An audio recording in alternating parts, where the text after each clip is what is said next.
What's up, everybody? James with IGN Access. Joe Link tweeted at us wanting to know if anything has surprised us. Well, there's been a lot, quite frankly. So, the real question is, what's the biggest surprise so far? Let's ask our editors and find out.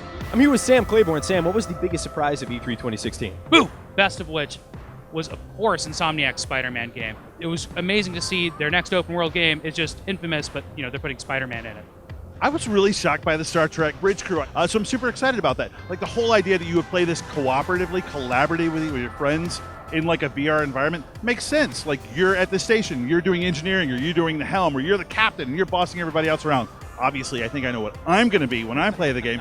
But yeah, I was really excited that they took the VR platform and leveraged it in this Star Trek way. Super excited by that. Quake Champions. I never expected that game to happen. Just before it came on in the pre-show, I'm like, I wish we get another Quake game, but it's just not going to be. About 1 minute later, they open with a Quake trailer. I was just like, thank you, God. I'm glad you're good and you love us. Okay, it wasn't a surprise that Prey was at E3, but what was a surprise was the narrative direction that they took. It's going to be a psychological thriller.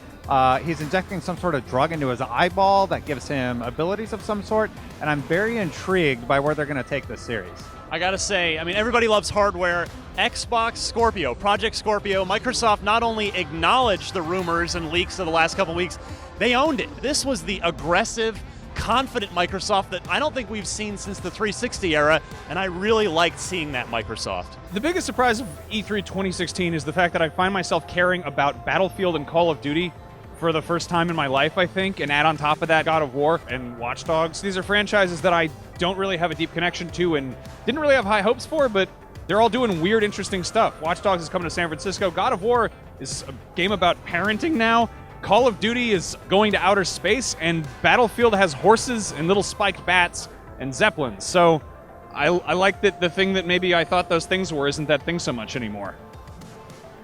To see a trailer for Death Stranding kind of blew my mind because I did not think there was much to say yet. I figured another year would pass before Kojima would unveil what this thing is. And this has all been part of a deliberate plan, I'm sure, on his part. He keeps releasing images of his company's sort of mascot / logo character. And one of the last ones he put up had the text, "I'll keep coming," and it exposed the eyes. And those are Norman Reedus' eyes. Like, none of us picked up on that. Alana Pierce, what was the biggest surprise of E3 2016? Definitely God of War, specifically the tone of the new God of War. It seems mature and kind of like The Last of Us, so I can't wait to find out more about that game.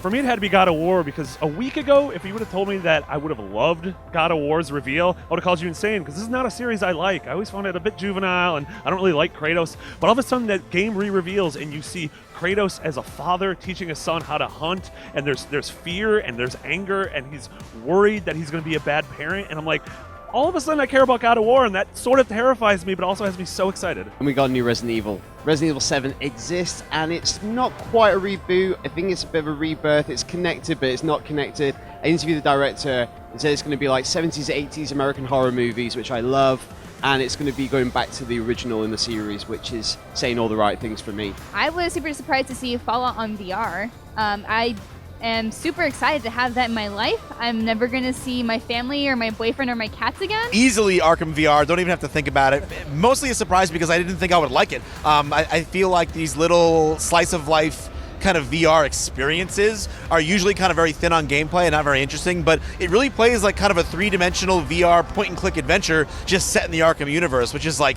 everything that I can imagine that I'd want. And the result has been like, I think the best VR experience that I've had yet, and so far the most eye-opening, like jaw-dropping thing I've seen here at E3.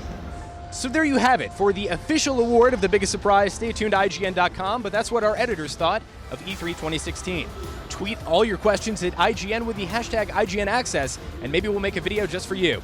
For all things E3, keep it right here on IGN.